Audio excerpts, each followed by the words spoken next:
본 최근 뉴스에서 구인배수 0.28이라는 말을 많이 들어봤을 것입니다. 이 수치는 2025년 1월 구인배수 수치입니다. 여기서 구인배수란 무엇이냐? 구인배수란 노동시장에서 구인 건수와 구직자 수를 비교하여 신규 구인 건수에 신규 구직 건수를 나눠 노동시장의 수요와 공급을 나타내는 경제지표로 쉽게 말해서 구직자 한 명당 일자리 수를 뜻합니다. 이 수치가 낮을수록 일자리를 구하기가 어려운데요.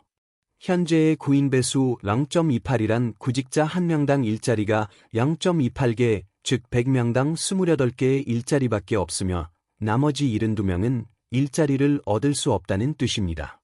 이처럼 청년 취업 문제가 최근 들어 요즘 사회의 뜨거운 감자로 이야기가 많이 나오고 있습니다.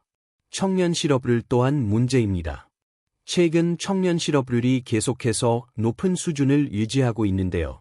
통계청이 발표한 2025년 4월 고령동향에 따르면 청년층 15에서 29세의 실업률은 7.3%로 전년 동월보다 0.5% 증가했습니다.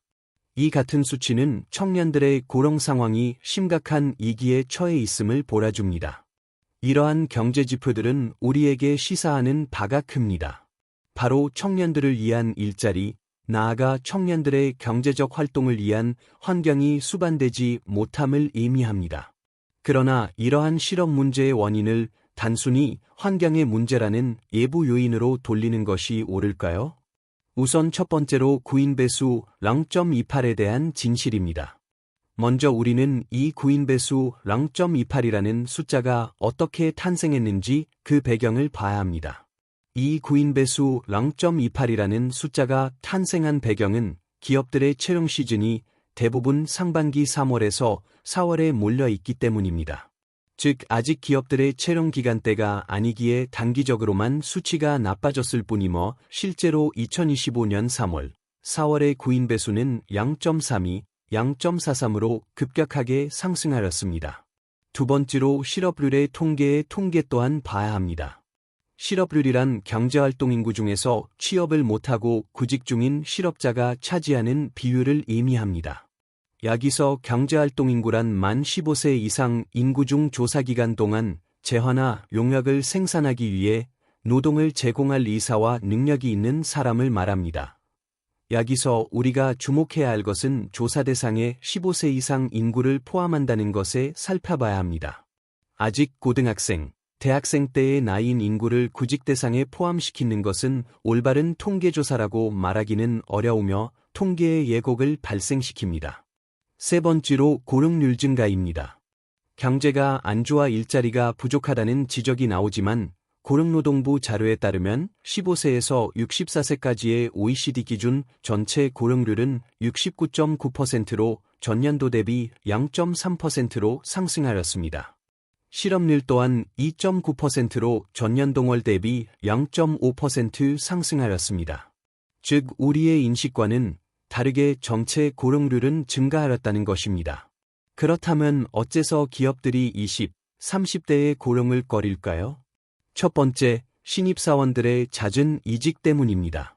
기업들은 청소년의 잦은 이직으로 인해 인재 양성에 어려움을 겪고 있습니다. 중소기업 중앙회의 조사에 따르면 중소기업의 제조업의 이직률은 7.5%, 서비스업의 경우 9.3%입니다. 이러한 이직은 기업들의 채용 부담을 가중시키고 기업의 신입 직원의 투자 비용을 수축하게 됩니다. 또한 중소기업에서 대기업으로 이직하는 비율이 11.1%나 되기에 곧 중소기업의 인재 유출로 이어집니다. 이러한 인재 유출을 막고자 47.8%가 이직 방지의 노력에 기울이고 있으며 45% 임금 인상을 방법을 꾀하고 있습니다. 이와 관련하여 고용노동부의 직장 선택 시 선호사항 통계를 보면 87%가 임금이 좋다면 기업의 규모를 신경 쓰지 않는다고 하였으며 63%가 워라밸이 중요하다고 하였습니다. 이를 통해 중소기업이 청년층에 맞는 이직 방지 노력을 함에도 불구하고 이직을 하는 청년들의 모습은 청년들의 일에 대한 태도 문제, 즉 근속의식 부족과 직업관 변화와도 연결되어 기업의 청년 채용을 기피하게 되는 결과를 야기하였습니다. 두 번째로 청년들의 중소기업 기피 현상입니다. KDI 인적자원정책연구부의 청년기 일자리 특성의 장기 효과와 청년 고용 대책에 관한 시사점이라는 자료를 보면 첫 직장의 임금 수준이 10년 정도 고령이나 임금 수준에 큰 영향을 미친다는 연구 결과가 있습니다.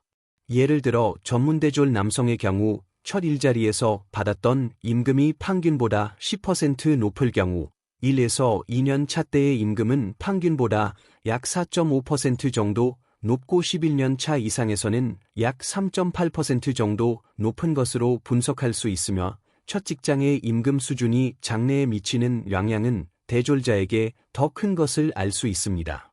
즉 첫 일자리의 임금이 일을 시작한 후 10년 이상 임금이나 고령 상태 등 노동시장에서의 성과에 유의미한 영향을 미친다는 것입니다. 이러한 임금 상승 격차는 곧 청년들의 중소기업 기피 현상으로 이어지게 된 결과 중소기업의 일자리는 해외 외국인 노동자로 대체되었습니다. 고용노동부의 2024 이민자 체류 실태 및 고용조사의 결과에 따르면 국내에 91일 이상 상주한 15세 이상 외국인 취업자는 101만 명으로 1년 전보다 8만 7천 명, 9.4% 늘었으며 관련 통계 작성을 시작한 2012년 이후 처음으로 100만 명을 넘었습니다.